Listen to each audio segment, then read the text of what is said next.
Hi friends, మనం రోజు చూసే సూర్యుడు ఒకప్పుడు ఒక భారీ గ్యాస్ మేఘం అని మీకు తెలుసా? అవును, మీరు విన్నది నిజమే.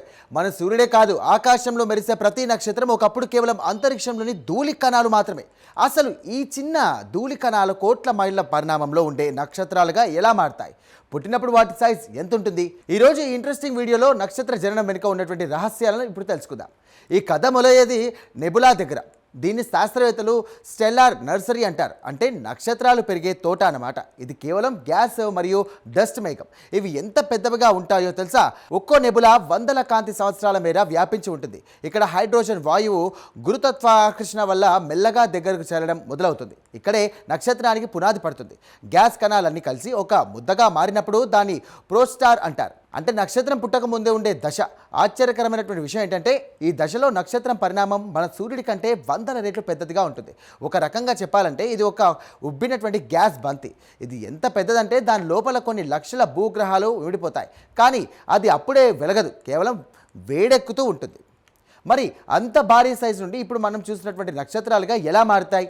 ఇక్కడే అసలైన సైన్స్ ఉంది. గురుత్వాకర్షణ శక్తి ఆ భారీ గ్యాస్ ముద్దను విపరీతంగా లోపలికి నొక్కుతుంది. దీనివల్ల నక్షత్రం పరిణామం తగ్గుతూ వస్తుంది. కానీ లోపల ఒత్తిడి మాత్రం విపరీతంగా పెరుగుతుంది. ఎంతలా అంటే ఒక దశలో ఆ నక్షత్రం కేంద్ర 1,000°C వేడికి చేరుకుంటుంది. ఎప్పుడైతే ఆ వేడి గరిష్ట స్థాయికి చేరుతుందో అప్పుడు నక్షత్ర కేంద్రంలో న్యూక్లియర్ ఫ్యూజన్ అంటే మ్యాజిక్ జరుగుతుంది. హైడ్రోజన్ అణువులు కలిసి హీలియంగా మారుతూ అపారమైన శక్తిని విడుదల చేస్తాయి. ఆ క్షణమే నక్షత్రం మొదటిసారిగా ప్రకాశవంతంగా వెలుగుతుంది. అంటే ఆ ఉబ్బిన గ్యాస్ ముద్ద ఇప్పుడు ఒక శక్తివంతమైన అగ్నిగోళంగా మారుతుందన్నమాట. ఈ ప్రక్రియ జరగడానికి దాదాపు 10 లక్షల ఏళ్ళు పడుతుంది. పుట్టినప్పుడు భారీగా ఉన్నటువంటి నక్షత్రం యవ్వనంలోకి వచ్చేసరికి తన ద్రవ్యరాశిని బట్టి ఒక సైజులో సిద్ధమవుతుంది. మన సూర్యుడి లాంటి నక్షత్రాలు మధ్యస్థంగా ఉంటే కొన్ని నక్షత్రాలు సూర్యుడి కంటే 10 రెట్లు చిన్నగా, మరికొన్ని 100 రెట్లు పెద్దదిగా తయారవుతాయి. కానీ ఏ నక్షత్రికైనా బిగ్గెస్ట్ సైజ్ అది పుట్టినప్పుడే ఉండే ప్రోస్టార్ దశలోనే ఉంటుంది.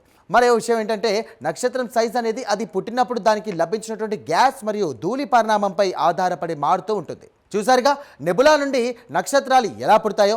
మన సూర్యుడు కూడా ఒకప్పుడు ఒక విశాలమైన మేఘంలా ఉండి కోట్ల ఏళ్ల ప్రయాణం తర్వాత ఇలా మనకు వెలుగునిచ్చే నక్షత్రంగా మారాడు. ఈ స్పేస్ స్టోరీ మీకు నచ్చిందని ఆశిస్తున్నాను. దీనిపై మీ అభిప్రాయాలను కామెంట్ ద్వారా తెలియజేయండి. వీడియో నచ్చితే కనుక లైక్ చేయండి.